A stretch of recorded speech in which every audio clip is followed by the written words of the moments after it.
ఎంతో టేస్టీగా ఉండే గోంగూర పచ్చడి.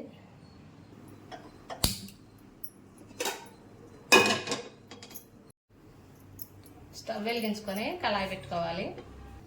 కళాయి వేడైంది, నూనె వేసుకుందామండి. ఎండుమిరపకాయలు వేసుకుందాం.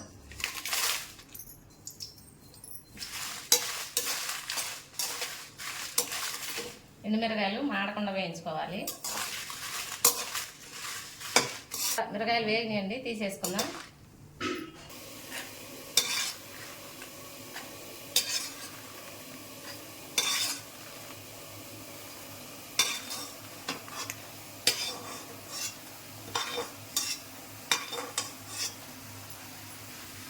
ఇప్పుడు ఇదే కడాయిలో జీలకర్ర 1 స్పూను, మెంతులు 1 స్పూను, ధనియాలు 2 స్పూన్లు వేస్తున్నాం.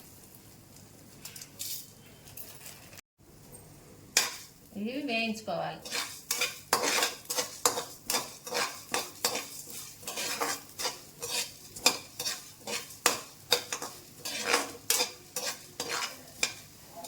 మంటను మీడియం ఫ్లేమ్లో పెట్టుకొని దోరగా వేయించుకోవాలి. మాడిపోకుండా చూసుకోవాలి. వేగిపోయిందండి, తీసేద్దాం.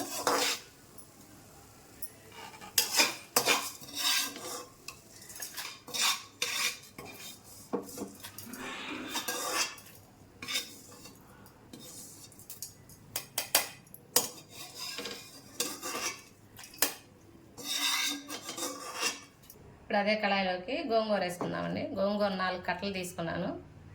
శుభ్రంగా కడిగి ఇలా కళాయిలో వేసి వాడ్చుకుందాం.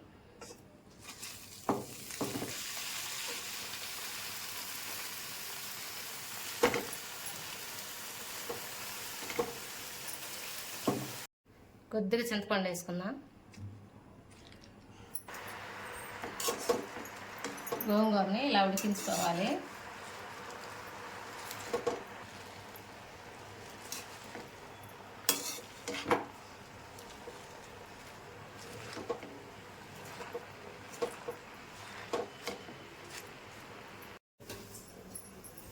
గోంగూర అంతా మగ్గిపోయింది.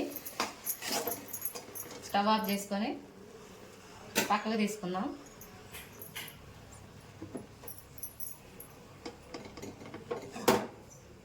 కొద్దిగా సాల్ట్, కొన్ని వెల్లుల్లిపాయలు వేసుకొని మిక్సీ పట్టుకుందాం.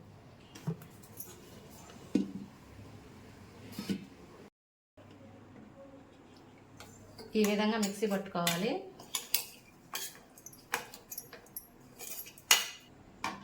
ఇప్పుడు గోంగూర కూడా వేసుకుందాం.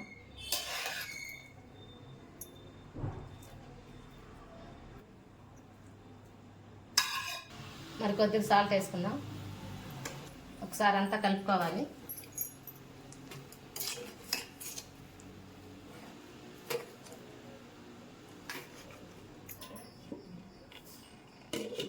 మూత పెట్టేసుకొని మిక్సీ పడదాం. ఈ విధంగా అయితే మిక్సీ పట్టుకోవాలండి. మరీ మెత్తగా పట్టుకోకూడదు. ఇలా కొంచెం గోంగూర మెదిగితే సరిపోతుంది. ఇప్పుడు దీనికి తాలింపు వేసుకుందాం. స్టవ్ వెలిగించుకొని వేరే కళాయి పెట్టుకొని కళాయి వేడైన తర్వాత నూనె వేసుకోవాలి.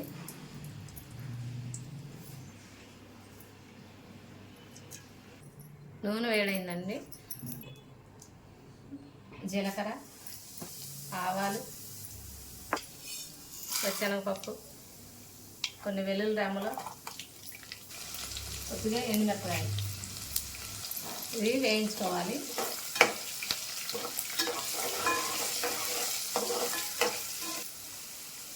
కొద్దిగా ఇంగువ 1/2 టీ స్పూన్.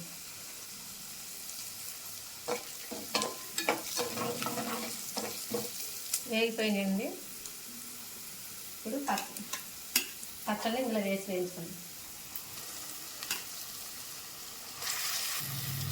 మిక్సీ వేసేటప్పుడు మెత్తగా పట్టుకోకండి. కొద్దిగా ఒకసారి తిప్పి అట్లా వదిలేస్తే సరిపోతుంది. గోంగూర అంతా మెత్తగా గోరింటాకులాగా అయిపోద్ది. అలా కాకుండా కొద్దిగా ఆకుతో ఉండేటట్టు చూసుకోండి.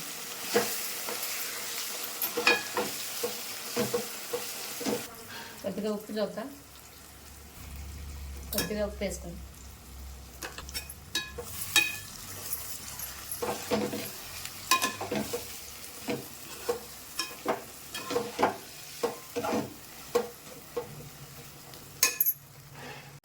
రెడీ అయిపోయిందండి గోంగూర పచ్చడి.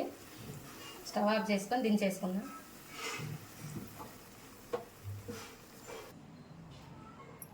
వారం 10 రోజులు ఉండే గోంగూర పచ్చడి రెడీ అయిపోయిందండి. ఒకసారి చేసి పెట్టుకున్నారంటే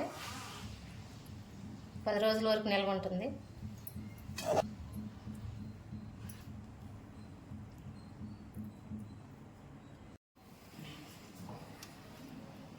అంతేనండి, గోంగూర పచ్చడి రెడీ అయిపోయింది. ఎంతో టేస్టీగా ఉండే గోంగూర పచ్చడి. మీరు తప్పకుండా ట్రై చేయండి.